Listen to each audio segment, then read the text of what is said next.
Hello everyone, this is Anjali और स्वागत है आपका मेरे चैनल लर्न विद अंजलि में। इस पर्टिकुलर वीडियो में हम डिस्कस करने वाले हैं एक स्टोरी के बारे में। This story is related to Borneo island. So जान लेते हैं कि क्या ये स्टोरी है और इसके बाद हम डोमिनो इफ़ेक्ट के बारे में पढ़ेंगे। तो ये स्टोरी कहीं न कहीं उसी से रिलेटेड है। ये स्टोरी हमें बताएगी डोमिनो इफ़ेक्ट के बारे में। सबसे पहले हम जान लेते हैं बोर्नो आइलैंड के बारे में। जो बोर्नो आइलैंड है वो थर्ड लार्जेस्ट आइलैंड है वर्ल्ड का और ये साउथ ईस्ट एशिया में लोकेट करता है। पॉलिटिकली ये 3 कंट्रीज़ में डिवाइडेड है, इंडोनेशिया, मलेशिया और ब्रूनल में। सो स्टोरी क्या कहती है और what is it in the story. Borneo island में मलेरिया स्प्रेड हुआ, मलेरिया का स्प्रेडिंग हुआ। उसके बाद जो है वर्ल्ड हेल्थ ऑर्गेनाइजेशन ने मलेरिया को प्रिवेंट करने के लिए एक तरीके से स्प्रेइंग के लिए बोला और उन्होंने डीडीटी को स्प्रे करने के लिए डीडीटी स्प्रे किया एक तरीके से। So DDT is what dichloro-diphenyl trichloroethane. It's a kind of pesticide.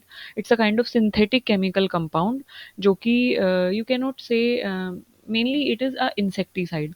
So dichloro diphenyl trichloroethane है और सिंथेटिक केमिकल कंपाउंड है और ये एक इंसेक्टिसाइड के तौर पे यूज़ किया जाता है। तो मलेरिया के स्प्रेडिंग के बाद डीडीटी को स्प्रे किया गया एज इंसेक्टिसाइड कि इंसेक्ट जो है यानी कि जो मलेरिया है, मलेरिया किसकी वजह से होता है, मॉस्किटो की वजह से होता है। तो मॉस्किटो को एक तरीके से किल करने के लिए डीडीटी को क्या किया गया, स्प्रेड किया गया, ये स्प्रे किया गया। सो जैसे कि मलेरिया हो गया, टाइफस हो गया। तो लगभग लगभग काफ़ी लंबे टाइम से ये मिड 20th सेंचुरी में ये इसको यूज़ किया जाता था, मलेरिया, टाइफस इन सब डिजीज़ को कंट्रोल करने के लिए। और इसके अलावा इसको एग्रीकल्चर में जो पेस्ट लगते हैं उनको भी कंट्रोल करने के लिए इसका यूज़ किया जाता था। तो इसको पेस्टिसाइड और मेनली इंसेक्टिसाइड है, पेस्टिसाइड इंसेक्टिसाइड दोनों के तौर पे इसको यूज़ किया जाता है। बट बाद में इसको हेविली रेस्ट्रिक्ट कर दिया गया क्योंकि इसके हार्मफुल इम्पैक्ट बहुत ज़्यादा है हेल्थ पे और एनवायरनमेंट पे। So DDT is this. I hope आपको ये थोड़ा सा लेआउट क्लियर हुआ होगा डीडीटी के बारे में। तो डीडीटी को स्प्रे किया गया मॉस्किटो को किल करने के लिए because DDT act as insecticide या पेस्टिसाइड। तो उसके बाद जब इसको स्प्रे किया गया तो मॉस्किटो किल हो गए, you can see in the picture. उसके बाद जब मॉस्किटो किल हुए उसके बाद क्या हुआ, पैरासिटिक वॉस्प डाई ऑफ। जो पैरासिटिक वॉस्प जो कि इसको खाती हैं, फूड चेन जो है, तो पैरासिटिक वॉस्प जो इस पर रिलाई करती है, जिसको खाती है, उनकी डेथ हो गई। इसके बाद अब जो कैटरपिलर हैं वो फ्लरिश हुए। फ्लरिश मतलब उनकी जो पॉपुलेशन है वो इंक्रीज हो गई क्योंकि जिनको कैटरपिलर वॉस्प खाती थी, अब वो जो कैटरपिलर हैं वो उनको एक तरीके से उनका प्रेडेटर तो रहा नहीं, मतलब पैरासिटिक वॉस्प तो रही नहीं। तो इसकी वजह से जो पॉपुलेशन है कैटरपिलर की वो क्या हुई, इंक्रीज हुई, फ्लरिश हुई। फिर कैटरपिलर ने क्या किया, कैटरपिलर किस पे ईट करते हैं, कहीं ना कहीं जो प्लांट बेस्ड मटेरियल है वो उस पे ईट करते हैं। तो कैटरपिलर ने एक तरीके से जो रूट्स हैं उनको ईट करना शुरू कर दिया क्योंकि they are made up of that plant based material ना। तो रूफ जो है वो थेड्स्ड हो गई, एक तरीके से वो खोखली होना स्टार्ट हो गई, you can see in the picture. अब जब डीडीटी स्प्रे किया गया था और क्या हुआ, DDT are also consumed by flies. DDT जो है जो मक्खियाँ हैं उनके द्वारा भी कंज्यूम की गई, उन्होंने भी एक तरीके से इंजेस्ट किया इसको बिकॉज डीडीटी एक इंसेक्टिसाइड है। तो इससे मॉस्किटो किल हुए और मॉस्किटो से you can see the effect, जो इफेक्ट हमें देखने को मिला। इसके साथ साथ जो वहाँ पे रहने वाली फ्लाइज हैं उन्होंने भी इसको इंजेस्ट किया है, उन पे भी इसका इम्पैक्ट पड़ा। तो डीडीटी जब फ्लाइज ने इसको कंज्यूम किया तो अब फ्लाई को कौन कंज्यूम करता है, फ्लाई को ईट करती है लिजर्ड। तो गेको जो लिजर्ड है, जब उसने फ्लाइज को ईट किया, जब उसने फ्लाइज को खाया, तो ये डीडीटी उसकी बॉडी में पास हुई। और जब इसकी बॉडी में डीडीटी पास हुई तो फिर इस लिजर्ड को कैट ने ईट किया। तो cat eat geckos and die from DDT. तो अब कैट की बॉडी में ये जो लिजर्ड के अंदर जो डीडीटी था वो कैट की बॉडी में एक तरीके से एंटर हुआ। और अगर उसने सपोज करो एक कैट ने 2 या 3 लिजर्ड्स खाई हैं तो उसकी बॉडी में ज़्यादा मात्रा में एक्यूमुलेट हो जाएगा क्योंकि it is a kind of chemical जो स्टोर होता है, बायो एक्यूमुलेट होता है ना। सो इसकी वजह से जो कैट्स हैं वो डाई होना स्टार्ट हो गई, मरना शुरू हो गई। और red survive and spread the plague. अब कैट किसको प्रे करती थी या किसका शिकार करती थी, कैट जो है वो चूहे का शिकार करती थी या रेट्स का शिकार करती थी। तो जब कैट नहीं रही या कैट की पॉपुलेशन एक तरीके से डाउन होगी due to that injection of DDT, तो वहाँ पे क्या, जो रेट की पॉपुलेशन है यानी कि जो इसका प्रे था, कैट का जो प्रे था, रेट, तो रैट की जो पॉपुलेशन है वो बढ़ना स्टार्ट होगी, फ्लरिश होना स्टार्ट होगी, सेम वैसे जैसे यहाँ पे कैटरपिलर की पॉपुलेशन फ्लरिश हुई थी। तो बेसिकली जो जिसका प्रे है, अगर प्रेडेटर खत्म हो जाएगा तो प्रे की पॉपुलेशन ऑब्वियसली वो तो इंक्रीज होना स्टार्ट हो जाएगी, क्योंकि predator is checking upon the prey ना। बट प्रेडेटर तो खत्म हो गया है, शिकारी तो खत्म हो गया, तो शिकार क्या हो जाएगा, बढ़ जाएगा। तो जिसकी वजह से क्या होना स्टार्ट हो गया, प्लेग जैसी घातक बीमारियां फैलनी स्टार्ट हो गई, क्योंकि रेट से क्या फैलता है, प्लेग फैलता है। सो आपने देखा कि स्टार्ट ये कहाँ से हुआ था, स्टार्ट ये मलेरिया से हुआ था। और हमने मलेरिया को रोकने के लिए सिर्फ एक डीडीटी नामक केमिकल का स्प्रे किया, जो कि एक इंसेक्टिसाइड है। तो हमारा मेन मोटिव ये था कि हम मलेरिया को फैलने से रोकें, और मलेरिया को जो रोकने वाला इंसेक्टिसाइड है हम उसको स्प्रे करें, और जब हम उसको स्प्रे करेंगे तो मलेरिया रुक जाएगा। बट आपने देखा इसका जो कॉन्सिक्वेंस है वो किस तरीके से बढ़ता रहा, कि मॉस्किटो किल हुए, फिर एक तरीके से जो उनके प्रेडेटर हैं उनकी पॉपुलेशन क्या हुई, घटी, तो उनके जो प्रे हैं उनकी पॉपुलेशन बढ़ना स्टार्ट हो गई, और इसके कॉन्सिक्वेंसेज ह्यूमन पे आपको देखने को मिले। अगर आपको दूसरे टर्म्स में एक दूसरे एग्जाम्पल से अगर आपको देखें, यहाँ पे तो हमने मॉस्किटो का लिया, यहाँ पे फ्लाई का एग्जाम्पल है। तो फ्लाई ने जब उसको कंज्यूम किया तो अल्टीमेटली उसका जो कॉन्सिक्वेंस है वो इसी तरीके से हमें देखने को मिला, प्रे की पॉपुलेशन बढ़ जाती है प्रेडेटर की जब डिक्रीज हो जाती है, तो अल्टीमेटली प्लेग फैल जाता है, और इसका जो इम्पैक्ट है वो हमें मेन काइंड पे या ह्यूमन काइंड पे देखने को मिलता है। So you can see from the story की एक एक्शन जो है वो किस तरीके से डिफरेंट डिफरेंट कॉन्सिक्वेंसेज को या एक चेन रिएक्शन को क्या कर रहा है, ट्रिगर कर रहा है। सो यही जो स्टोरी है ये एक तरीके से you can say this story is the main base line of what domino effect है ना। ये स्टोरी जो है वो यूनिवर्सली एक्सेप्टेड की गई है, बट अनवेरीफाइड है, क्योंकि इसके कोई एविडेंट या एज सच कोई प्रूफ नहीं है, क्योंकि एक इवेंट ने दूसरे इवेंट को ट्रिगर किया है। तो एक इवेंट से चीज़ें ट्रिगर हुई हैं, तो हमें पता तो है कि इस इवेंट से दूसरी चीज़ें ट्रिगर हुई हैं, यूनिवर्सली एक्सेप्ट कर रहे हैं लोग, बट ड्यू टू एविडेंसेस ना होने की वजह से अनवेरीफाइड हो जाती है। 1972 में यूनाइटेड स्टेट ऑफ अमेरिका ने डीडीटी को क्या कर दिया, बैन कर दिया मॉस्किटो कंट्रोल के लिए, क्योंकि उन्हें दिखा, उन्हें रियलाइज हुआ कि किस तरीके से डोमिनो इफेक्ट हो रहा है, और एक जो चीज़ है वो दूसरे इवेंट्स को क्या कर रही है, ट्रिगर कर रही है। तो DDT being the most hazardous chemical, so उसको बंद कर दिया गया। देन 2006 में डब्ल्यू ने रिकमेंड किया using DDT for malaria and mosquito control. वापस से इसको यूएस ने बैन कर दिया था, बट डब्ल्यूएचओ ने रिकमेंड किया कि मलेरिया और मॉस्किटो कंट्रोल के लिए डीडीटी को यूज़ किया जा सकता है। Decision based on the balance between DDT positive public health impact and it's harmful ecological.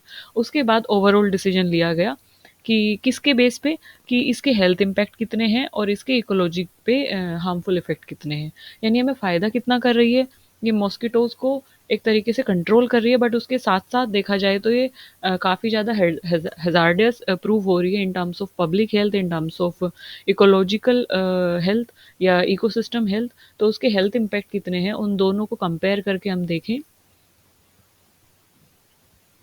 अगर दोनों को कंपेयर करके हम देखें तो डीडीटी का हेल्थ इम्पैक्ट ह्यूमन पे, इकोलॉजी पे, इकोसिस्टम पे, इन्वायरमेंट पे, लोगों पे, इन ऑर्गेनिज्म पे बहुत ज़्यादा है एज़ कम्पेयर टू ये जितना मॉस्किटो को कंट्रोल कर रहा है उससे। सो ओवरऑल डिसीजन उसके बेस पे लिया गया और डीडीटी को बंद कर दिया गया। So this is the story overall. Now moving on to the insight from Borneo island story, कि हमें इससे क्या इंसाइट, इसके जो की पॉइंट्स हैं स्टोरी से हमें सीखने को क्या मिला, क्या हमें देखने को मिला। तो इससे हमें देखने को मिला कि इकोसिस्टम में एवरीथिंग इज इंटर रिलेटेड, कोई भी चीज़ ना सेपरेटेड नहीं है, हर चीज़ इंटर रिलेटेड है।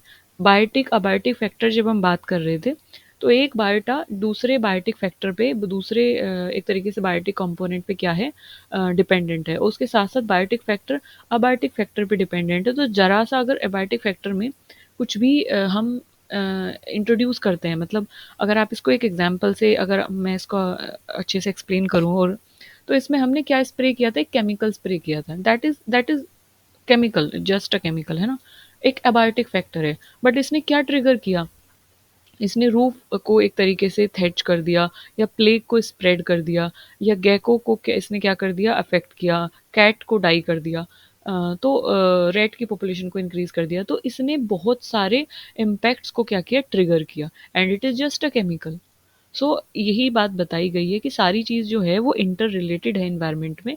अबायोटिक फैक्टर का भी उतना ही रोल है जितना बायोटिक फैक्टर का है, और abiotic factor has much potential. Abiotic factor had 100% potential to affect the biotic factors that are residing there in the ecosystem. सो वही बात बोली गई कि इकोसिस्टम में हर चीज़ जो है वो इंटर रिलेटेड है, और जो चेंजेस हैं that are seemingly narrow in the scope can set off a domino effect. और जो चेंजेस, जो बदलाव आपको लग रहा है कि बहुत छोटे हैं, बहुत नैरो हैं, वो एक बहुत बड़ा डोमिनो इफेक्ट कॉज कर सकते हैं, और बहुत दूर तक वो जा सकते हैं, बहुत लंबे समय तक वो एक इम्पैक्ट उनका हो सकता है। और जितना हमने एंटिसिपेट नहीं किया उससे बड़ा इम्पैक्ट वो जो है लंबे समय तक कॉज कर सकते हैं, जो चीज़ हमें नैरो लग रही हैं वो। फिर आता है डोमिनो इफेक्ट के बारे में। जो डोमिनो इफेक्ट है, मतलब ये क्या कॉज कर रहा है डोमिनो इफेक्ट, तो इसने यही बोला कि एक छोटा सा चेंज जो है वो एक बड़ा डोमिनो इफेक्ट कॉज कर सकता है। अब क्वेश्चन ये उठता है कि डोमिनो इफेक्ट क्या है। Okay, so if we talk about domino effect on the environment, so domino effect का मतलब है एक चेन रिएक्शन जो कि इकोलॉजी को डिस्टर्ब कर देती है, इकोलॉजिकल इम्बैलेंस क्रिएट कर देती है by triggering the chain reaction by initial environmental change और डिस्टर्बेंस। इन्वायरमेंट में कोई भी छोटा सा चेंज आता है या कोई भी डिस्टर्बेंस आता है, तो उस डिस्टर्बेंस से पूरा का पूरा जो इकोलॉजिकल बैलेंस है वो गड़बड़ा जाता है या डगमगा जाता है, और एक चेन रिएक्शन की फॉर्म में ये ट्रिगर होता है। मतलब एक के बाद दूसरा इवेंट, दूसरे से तीसरा इवेंट ट्रिगर हुआ, तीसरे से चौथा इवेंट ट्रिगर हुआ, चौथे से पांचवा इवेंट ट्रिगर हुआ, तो इस तरीके से इवेंट ट्रिगर होते जाते हैं। इस तरीके से चीज़ें जो है गड़बड़ाती जाती हैं, एक चेन रिएक्शन होती है, और वो जो है पूरी इकोलॉजी को क्या कर देती है, डिस्टर्ब कर देती है। अब ये जो इफ़ेक्ट हैं ये कास्केडिंग इफ़ेक्ट होते हैं, इकोसिस्टम में होते हैं कास्केडिंग इफ़ेक्ट, और ये बहुत सारी स्पीसीज़ को, जो भी उस चेन में आ रही हैं स्पीसीज़, उनको क्या करते हैं, इम्पैक्ट करते हैं। कुछ की पॉपुलेशन को इंक्रीज़ करेंगे, कुछ की पॉपुलेशन को डिक्रीज़ करेंगे, तो फूड चेन इससे क्या हो जाती है, वो डगमगा जाती है, गड़बड़ा जाती है, इम्बैलेंस क्रिएट हो जाता है हैबिटेट में, फूड चेन में, स्पीसीज़ के बीच में, और इकोलॉजी में क्या हो जाती है, इम्बैलेंस क्रिएट हो जाती है। बिकॉज सारी चीज़ें इंटरकनेक्टेड हैं, इस वजह से ये एक तरीके से चेन रिएक्शन क्या होती है, ट्रिगर होती है। So that is. अब इसको हम इस पिक्चर से समझते हैं, जैसे ये पूरी लेन है, ये पूरी लेन है एक तरीके से ब्लॉक्स की। तो ये ब्लॉक जो हैं आपस में दूर रखे हुए हैं, मतलब ये टच नहीं है, there is a space between them, there is a space between them, तो ये दूर रखे हैं, आपस में टच नहीं है। बट अगर सबसे पहला ब्लॉक आप गिराते हो, तो ये दूसरे ब्लॉक को टच करेगा, दूसरा तीसरे को करेगा, तीसरा चौथे को करेगा, और इस तरीके से ये टच करते करते पूरी लेन गिर जाएगी। मतलब आपने सिर्फ एक ब्लॉक को गिराया, मतलब इसको ध्यान से समझिए कि जो चेंज हुआ है वो बहुत छोटा सा चेंज हुआ है, पूरी लेन में आपने चेंज नहीं किया है, एक छोटा सा चेंज आपने किया है। तो डोमिनो इफेक्ट में क्या होता है कि एक स्मॉल चेंज क्या कर रहा है, एक बड़ा डोमिनो इफेक्ट कोज कर रहा है, और बहुत दूर तक ये इम्पैक्ट कोज कर रहा है। तो एक छोटा सा बदलाव हुआ, और छोटे से बदलाव ने इस पूरी चेन को ट्रिगर किया, और ये बदलाव आपको, ये ट्रिगर आपको पूरी लेन में देखने को मिला। सो ये बात बोली गई है। So a small impact can cause a huge disturbance. So during environmental planning and management, जब हम इन्वायरमेंटल प्लानिंग और मैनेजमेंट की बात करते हैं, तो हम यही डिसीजन लेते हैं कि आज आप जो डिसीजन बनाते हैं, या आज आप अगर एक नेगेटिव ट्रिगर, या अगर एक नेगेटिव जो डिस्टर्बेंस है, अगर वो लंबे समय तक इम्पैक्ट डाल रहा है और डाल सकता है, और बहुत सारी चीज़ों को ट्रिगर कर सकता है, तो एक पॉजिटिव इम्पैक्ट भी तो एक लंबे समय तक एक पॉजिटिव इम्पैक्ट डालेगा, और वो बहुत सारी चीज़ों को एक तरीके से बैलेंस में रख देगा, है ना।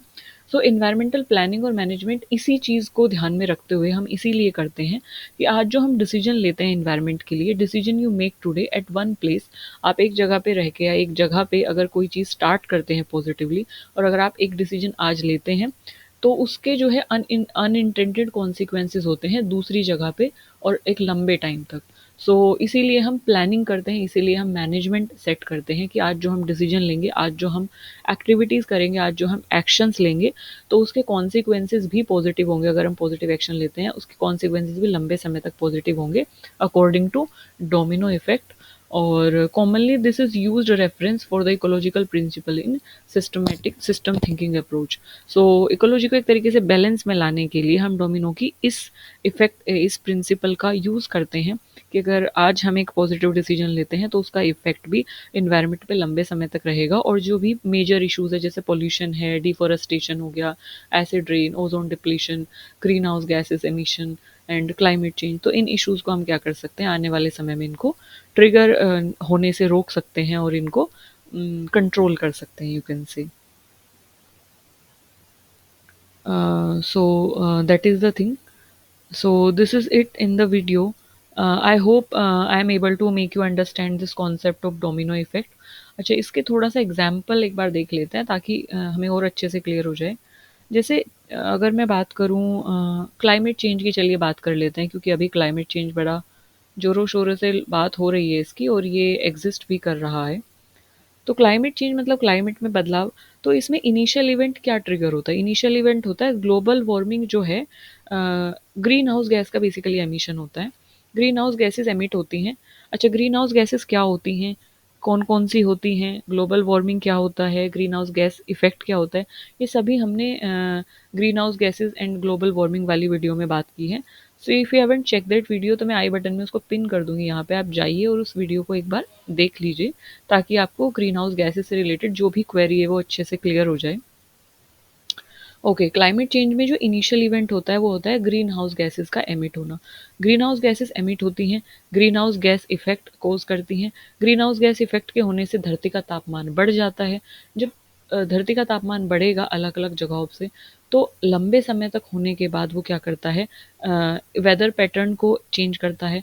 और लंबे समय तक जब वेदर पैटर्न बदलते रहेंगे तो उसी तरीके का वो क्लाइमेट बना देते हैं। और क्योंकि ग्लोबल वार्मिंग हो रही है, मतलब गर्म हो रही है धरती, तो ऑब्वियस सी बात है कि जो क्लाइमेट है वो वार्मिंग के टर्म्स में चेंज होगा, मतलब धरती जो है वो गर्म होगी, क्योंकि ग्रीन हाउस गैसेज हीट को ट्रैप करके रख लेती है, एब्जॉर्व करके रखती हैं। और वो सन की जब रेडिएशन है, इंफ्रारेड रेडिएशंस के रूप में जब वो रेडिएट होती हैं, तो वो अर्थ के तापमान को बढ़ा देती हैं और क्लाइमेट को बदल देती हैं एक लंबे अंतराल में। तो अब ग्लोबल वार्मिंग हुई, क्लाइमेट चेंज हुआ। अब ये चेन रिएक्शन सिर्फ यहीं पे नहीं रुकती है, मतलब ऐसा नहीं है कि यहीं पे क्लाइमेट चेंज हुआ और सब बात खत्म, नहीं। अब जब क्लाइमेट चेंज हुआ, यानी कि किसके पर्सपेक्टिव, किसके टर्म्स में, वार्मिंग के टर्म्स में, गर्म हुई धरती, है ना। जब क्लाइमेट जो है चेंज हुआ और धरती जो है वो गर्म हुई, तो हुआ क्या कि जो आइस कैप्स हैं वो मेल्ट होना शुरू हो जाएंगी।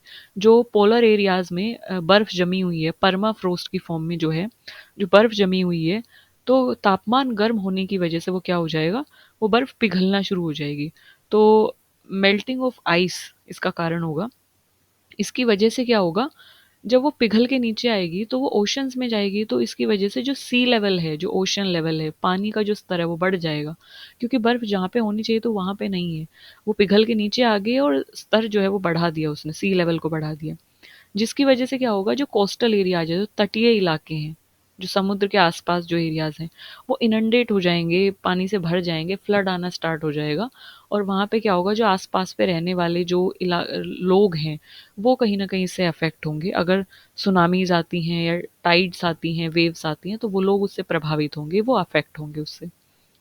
सो दिस इज़ द एग्जाम्पल कि किस तरीके से एक इवेंट ने ग्लोबल, एक तरीके से ग्रीन हाउस गैस एमिशन ने किस तरीके से चेन रिएक्शन की फॉर्म में पूरे चीज़ों को ट्रिगर किया। ग्रीन हाउस गैस एमिट हुई, ग्लोबल वार्मिंग हुई, क्लाइमेट चेंज हुआ, सी लेवल, आइस कैप्स मेल्ट हुई, सी लेवल राइज हुए, और जो कोस्टल एरियाज हैं वहाँ पे बाढ़ आना स्टार्ट हो गई। सो this is the example, this is the important example of domino effect की एक चेन, एक छोटा सा इम्पैक्ट, एक छोटा सा जो ट्रिगर पॉइंट है, या एक तरीके से एक डिस्टरबेंस जो है, वो क्या करता है, ट्रिगर करता है चेंजेस को, और ट्रिगर करता है रिएक्शन को, और एक लंबे अंतराल तक उसका इम्पैक्ट रहता है, एक चेन रिएक्शन रहती है और एक लंबे अंतराल तक उसका प्रभाव रहता है इन्वायरमेंट पे। So this is it in the video. I hope you got the point domino effect. If you have any query, so feel free to ask me in the comment section. I will be more than happy to cater that. तब तक के लिए अपना ध्यान रखिए, हँसते रहिए, मुस्कुराते रहिए और पढ़ते रहिए, which is very much important for UGC NET, for clearing the UGC NET. And thank you for listening me so patiently always. Bye bye.